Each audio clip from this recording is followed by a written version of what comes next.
Hello friends, welcome to the examiner. इस channel पे आपका फिर से बहुत बहुत स्वागत है। यूपी पुलिस कांस्टेबल एग्ज़ाम 2024 के लिए जो प्रीवियस ईयर क्वेश्चंस हैं वो मैं आपके लिए लेकर के आया हूँ इस वीडियो में। तो हम देखेंगे यूपी पुलिस कांस्टेबल एग्ज़ाम जो 2018 हुआ था, उसमें जो क्वेश्चंस पूछे गए थे जीके और जीएस के, वो हम देखेंगे आज। तो बढ़ते हैं हमारे आज के पहले क्वेश्चन की तरफ। हमारा पहला क्वेश्चन है, दिसंबर 2016 में भारतीय रेल ने आनंद विहार और डैश के बीच पहली हमसफर श्रेणी के ट्रेन की शुरुआत की। हमारे ऑप्शन से option A Allahabad, option B Gorakhpur, option C Varanasi, option D Ballia. हमारा सही उत्तर जो होगा, जो विकल्प दो होगा, गोरखपुर। दिसंबर 2016 में भारतीय रेल ने आनंद विहार और गोरखपुर के बीच पहली हमसफर श्रेणी के ट्रेन की शुरुआत की। बढ़ते हैं हमारे दूसरे क्वेश्चन की तरफ। हमारा दूसरा क्वेश्चन है, प्रसिद्ध सूफी संत शेख सलीम चिश्ती की दरगाह उत्तर प्रदेश के डैश में स्थित है। हमारे ऑप्शन है Jaunpur, option B Kannauj, option C Fatehpur Sikri, option D Barabanki. हमारा जो सही उत्तर होगा, जो विकल्प तीन होगा, फतेहपुर सीकरी में स्थित है दरगाह। बढ़ते हैं हमारे तीसरे क्वेश्चन की तरफ। हाँ, तीसरा क्वेश्चन है, हिमालय का तीसरा सबसे बड़ा शिखर कौन सा है। हमारे ऑप्शन है माउंट लतोसे Lhotse, option B mount Makalu, option C mount Fuji, option D mount Kangchenjunga. जो हमारा सही उत्तर होगा, जो विकल्प चार होगा, माउंट कंचनजंगा, जिसकी जो ऊंचाई है वो 8,586 मीटर है उसकी ऊंचाई। तो बढ़ते हैं हमारे चौथे क्वेश्चन की तरफ। हाँ, चौथा क्वेश्चन है, उत्तर प्रदेश का राजकीय फूल कौन सा है। हमारे ऑप्शन ए गुलाब, ऑप्शन बी गेंदा, ऑप्शन सी चमेली, ऑप्शन डी पलाश। हमारा सही उत्तर होगा, जो कि विकल्प डी होगा, पलाश। पलाश जो है जिसे बूटिया मोनोस्पर्मा कहते हैं, वो उत्तर प्रदेश का राजकीय फूल है। बढ़ते हैं हमारे पांचवें क्वेश्चन की तरफ। पांचवा क्वेश्चन, मनुष्यों के पीत का उत्पादन किस अंग में होता है। हमारे ऑप्शन ए पेट, ऑप्शन बी अग्नाशय, ऑप्शन सी जिगर, ऑप्शन डी पित्ताशय। हमारा जो सही उत्तर होगा, वो विकल्प क्या होगा, डी होगा, माफ कीजिएगा, विकल्प सी होगा, तीन, जिगर में पित्त का उत्पादन होता है। बढ़ते हैं हमारे छठे क्वेश्चन की तरफ। छठा क्वेश्चन है, राष्ट्रीय मानवाधिकार आयोग भारत में कब स्थापित हुआ। हमारे option A 2000, option B 1955, option C 1993, option D 1950। हमारा जो सही उत्तर होगा, विकल्प तीन होगा, 1993 में राष्ट्रीय मानव अधिकार आयोग भारत में स्थापित हुआ था, 28 अक्टूबर 1993 को। और बढ़ते हैं हमारे सातवें क्वेश्चन की तरफ। हमारा सातवां क्वेश्चन है, निम्नलिखित रोगों में से कौन सा रोग फफूंद फंगस के कारण होता है। हमारे ऑप्शन है तुंडिका शोथ, जिसे टॉन्सिल कहते हैं, ऑप्शन बी पित्ताशय की पथरी, ऑप्शन सी दिल का दौरा, ऑप्शन डी दाद। हमारा सही उत्तर होगा, जो कि विकल्प जो चार है, दाद। दाद जो है वो फंगस के कारण होता है। बढ़ते हैं हमारे आठवें क्वेश्चन की तरफ। आठवां क्वेश्चन है, किस भारतीय राज्य ने 2016-17 में भारत में उत्पादित चीनी का एक तिहाई से अधिक चीनी उत्पादन किया है। हमारे ऑप्शन है Gujarat, option B Uttar Pradesh, option C Maharashtra, option D Karnataka. हमारा सही उत्तर होगा, जो कि विकल्प दो होगा, उत्तर प्रदेश ने 2016-17 में भारत में उत्पादित चीनी का एक तिहाई से अधिक चीनी उत्पादन किया है। बढ़ते हैं हमारे नौवें क्वेश्चन की तरफ। और नौवा क्वेश्चन है, भारत के संविधान के मूल दस्तावेज को डैश द्वारा हाथ से लिखा गया था। हमारे option A doctor B R Ambedkar, option B Sarojini Naidu, option C Prem Bihari Narayan Raizada, option D doctor Rajendra Prasad. हमारा सही उत्तर होगा, जो कि विकल्प तीन होगा, प्रेम बिहारी नारायण रायजादा, जो कि उनके द्वारा भारत के संविधान के मूल दस्तावेजों को उनके द्वारा हाथ से लिखा गया था। बढ़ते हैं हमारे 10वें क्वेश्चन की तरफ। हमारा 10वां क्वेश्चन है, विटामिन B7 का रासायनिक नाम क्या है। हमारा ऑप्शन है पेटोने pantothenic acid, option B biotin, option C ascorbic acid, option D folic acid. हमारा सही उत्तर होगा, जो कि विकल्प दो होगा, बायोटीन। बढ़ते हैं हमारे 11वें क्वेश्चन की तरफ। हमारे 11वां क्वेश्चन है, हॉकी दिग्गज मेजर ध्यानचंद का जन्म कहाँ हुआ था। हमारे ऑप्शन है Kanpur, option B Lucknow, option C Meerut, option D Allahabad. हमारा सही उत्तर होगा, जो कि विकल्प डी होगा, इलाहाबाद में हुआ था। डॉक्टर सॉरी माफ़ कीजिएगा, मेजर ध्यानचंद्र का जन्म 29 अगस्त 1905 को इलाहाबाद में हुआ था। वह एक हॉकी खिलाड़ी थे। हाँ। बढ़ते हैं हमारे 12वें क्वेश्चन की तरफ। हाँ, 12वां क्वेश्चन है, मुंशी प्रेमचंद का जन्म कहाँ हुआ था? हमारे ऑप्शन है option A Kanpur, option B Arampur, option C Ghaziabad, option D Varanasi. हमारा सही उत्तर होगा जो कि विकल्प डी होगा, वाराणसी में हुआ था मुंशी प्रेमचंद का जन्म 31 जुलाई 1980 को कानपुर में, सॉरी माफ कीजिए, वाराणसी में हुआ था। बढ़ते हैं हमारे 13वें क्वेश्चन की तरफ। हाँ, 13वां क्वेश्चन, निम्नलिखित में से कौन सा उत्तर प्रदेश का सबसे पुराना विश्वविद्यालय है? हमारे ऑप्शन ए अलीगढ़ मुस्लिम विश्वविद्यालय, ऑप्शन बी बनारस हिंदू विश्वविद्यालय, ऑप्शन सी महात्मा गांधी काशी विद्यापीठ, ऑप्शन डी इलाहाबाद केंद्रीय महाविश्वविद्यालय। तो हमारा सही उत्तर होगा जो विकल्प एक होगा, अलीगढ़ मुस्लिम विश्वविद्यालय, जिसकी स्थापना 1875 में की गई थी। उत्तर प्रदेश का यह सबसे पुराना विश्वविद्यालय है। बढ़ते हैं हमारे 14वें क्वेश्चन की तरफ। हाँ, 14वां क्वेश्चन है, उत्तर प्रदेश के किस शहर को पूर्व का ग्रास के नाम से जाना जाता है? हमारे option A Gorakhpur, option B Moradabad, option C Banaras, option D Kannauj.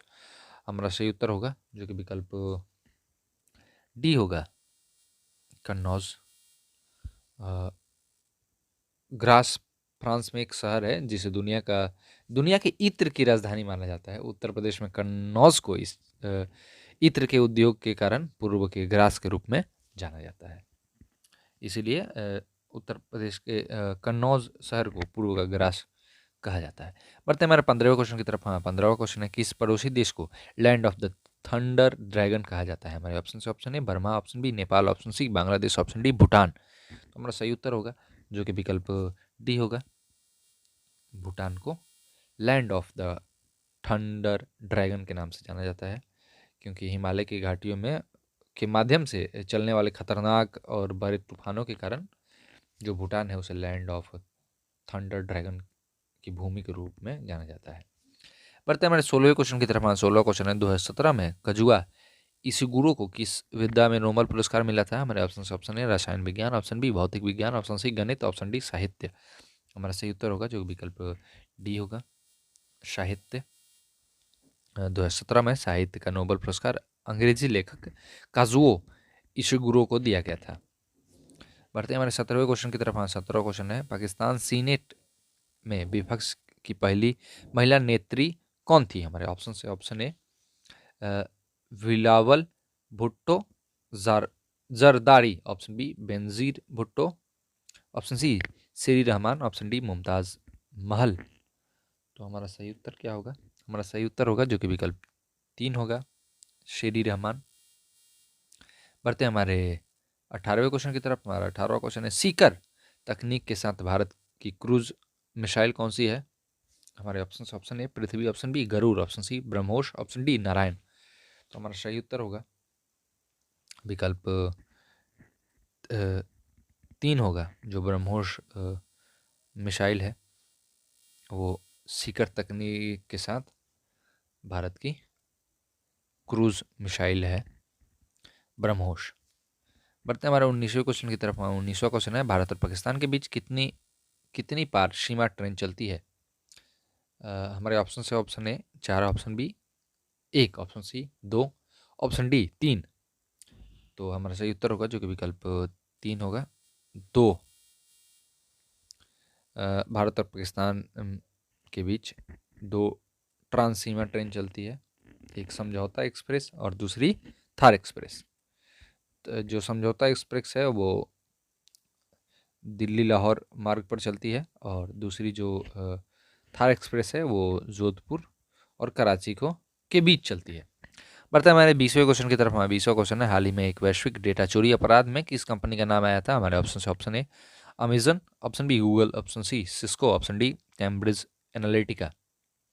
हमारा सही उत्तर होगा जो कि विकल्प डी होगा, जो ऑप्शन 4 है, कैम्ब्रिज एनालिटिका।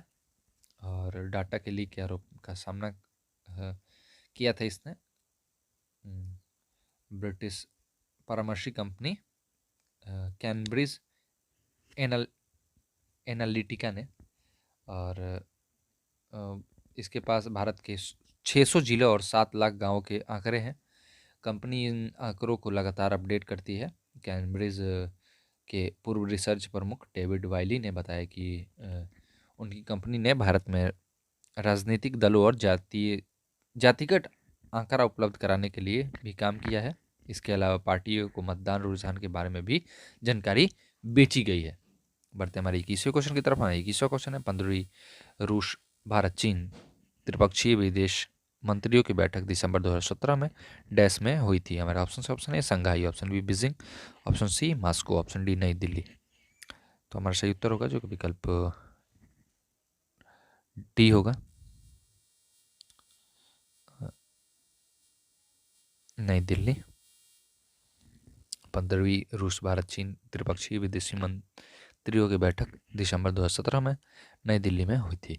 बढ़ते हमारे 22वें क्वेश्चन की तरफ। 22वां क्वेश्चन है भारत में ब्रिटिश शासन का बड़े पैमाने पर विस्तार सहायक संघियों के माध्यम से हुआ, जो गवर्नर जनरल डैश के शासनकाल में शुरू की गई थी। हमारे ऑप्शन है Lord Warren Hastings, option B Lord Cornwallis, option C Lord Wellesley, option D Lord Clive.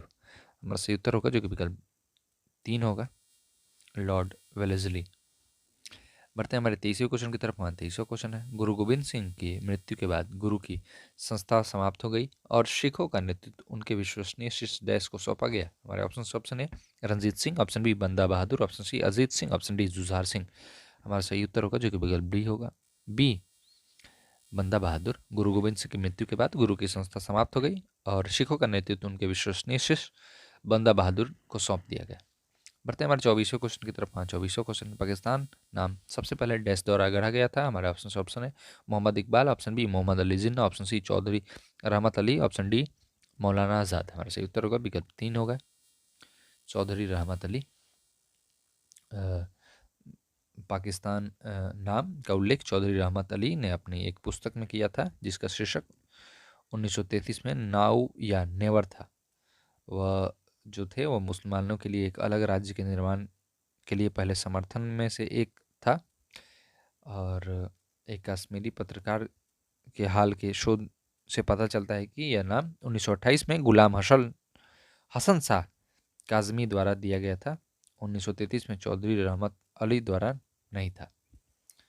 तो ये क्लियर करना जरूरी था। बढ़ते हमारे 25वें क्वेश्चन की तरफ। 25वां क्वेश्चन है रविन्द्रनाथ टैगोर ने अपनी नाइटहुड की उपाधि को डैश के विरोध में छोड़ दिया। हमारे ऑप्शन है Cabinet Mission, option B Jallianwala Bagh नरसंहार, option C Rowlatt Act, option D Simon Commission. हमारा सही उत्तर होगा जो कि विकल्प 2 होगा, ज्वालिया बाग नरसंहार के विरोध में छोड़ दिया था रविन्द्रनाथ टैगोर ने अपनी नाइटहुड की उपाधि। बढ़ते हमारे 26वें क्वेश्चन की तरफ। 26वां क्वेश्चन है गोदावरी नदी का उद्गम स्थल डैश राज्य में है। हमारे ऑप्शन है Madhya Pradesh, option B Chhattisgarh, option C Maharashtra, option D Orissa. हमारा सही उत्तर होगा जो विकल्प 3 होगा, महाराष्ट्र में है। बढ़ते हमारे 27वें क्वेश्चन की तरफ। 27वां क्वेश्चन है भारत की सबसे बड़ी मीठी पानी की झील कौन सी है। हमारा ऑप्शन है डल झील, option B Loktak, option C Chilika, option D Wular. हमारा सही उत्तर होगा जो विकल्प डी होगा, वूलर है भारत की सबसे बड़ी मीठे पानी की झील, वूलर है। तो बढ़ते हैं हमारे 28वें क्वेश्चन की तरफ।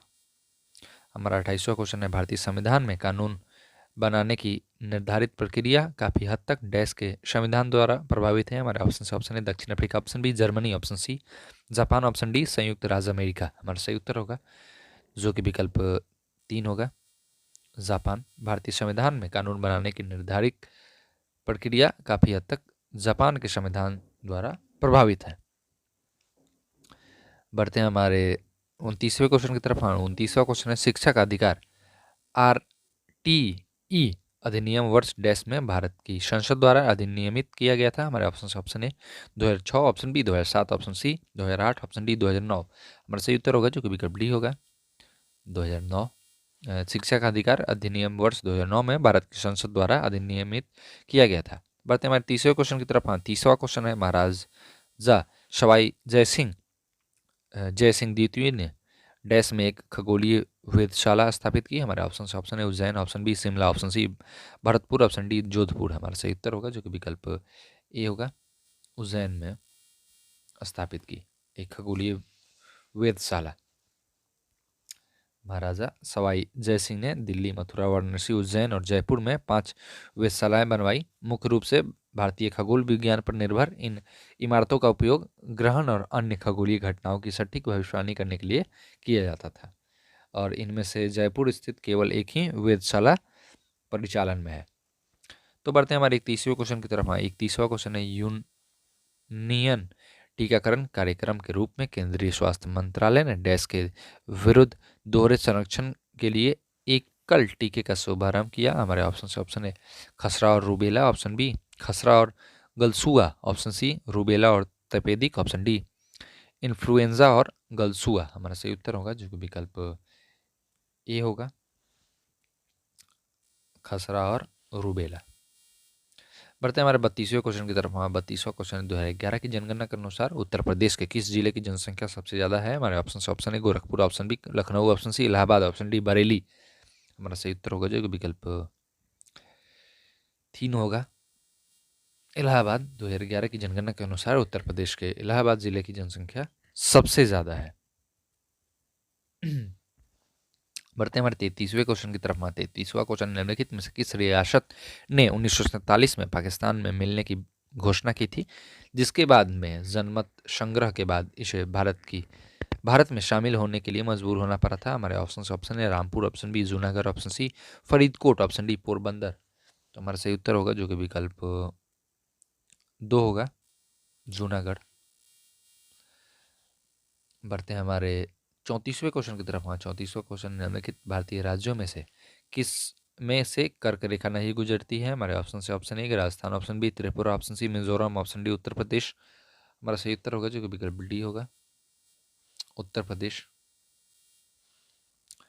जो है कर्क रेखा भूमध्य रेखा के उत्तर में लगभग 23.5 अक्षांश के समांतर भारत में निम्नलिखित 8 राज्यों से गुजरती है, जो कि हैं गुजरात, राजस्थान, मध्य प्रदेश, छत्तीसगढ़, झारखंड, पश्चिम बंगाल, त्रिपुरा और मिजोरम।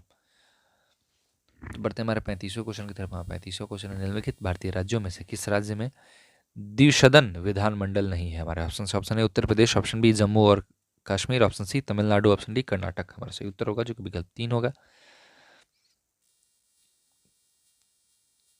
तमिलनाडु।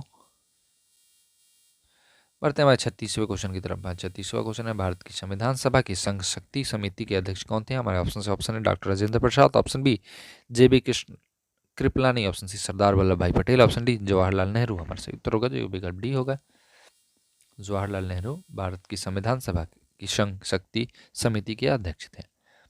बढ़ते हैं हमारे 37वें क्वेश्चन की तरफ। हाँ, 37वां क्वेश्चन है, प्राचीन गणित पुस्तक गणित सार संग्रह डैश द्वारा लिखी गई थी। हमारे ऑप्शन है Bhaskaracharya, option B Mahaviracharya, option C Aryabhata, option D Brahmagupta. हमारा सही उत्तर होगा जो कि विकल्प बी होगा, ऑप्शन 2 महावीराचार्य द्वारा लिखी गई थी। बढ़ते हैं हमारे आज के लास्ट क्वेश्चन की तरफ। हमारा लास्ट क्वेश्चन है, किसने एक अंग्रेजी पुस्तक अनलैशिंग इंडिया लिखी है, जो बताती है कि भारत 25 से 30 वर्षों में महाशक्ति कैसे बन सकता है। हमारे ऑप्शन है वीरप्पन मोइली, ऑप्शन बी जो कि है SM Krishna, option C Shashi Tharoor, option D Manohar Parrikar. हमारा सही उत्तर होगा जो कि विकल्प ए होगा, जो ऑप्शन 1 है वीरप्पन मोइली ने लिखी है अंग्रेजी पुस्तक अनलैशिंग इंडिया, जो बताती है कि भारत 25 से 30 वर्ष में महाशक्ति कैसे बन सकता है। तो थैंक यू दोस्तों इस वीडियो को देखने के लिए। और भी प्रीवियस ईयर क्वेश्चंस के वीडियो मैं आपके लिए लेकर के आ रहा हूँ। तो आज के लिए बस इतना ही। ऑल द बेस्ट आपके एग्ज़ाम के लिए, आने वाले एग्ज़ाम के लिए। अपना ध्यान रखें, और अगर वीडियो अच्छा लगा हो तो लाइक करें, कमेंट करें, अपने दोस्तों को शेयर करें, और चैनल, अगर ये वीडियो अच्छा लगा हो तो सब्सक्राइब ज़रूर करें चैनल को। तो मिलते हैं अगले वीडियो में, तब तक के लिए आप देखते रहिए द एग्जामिनर।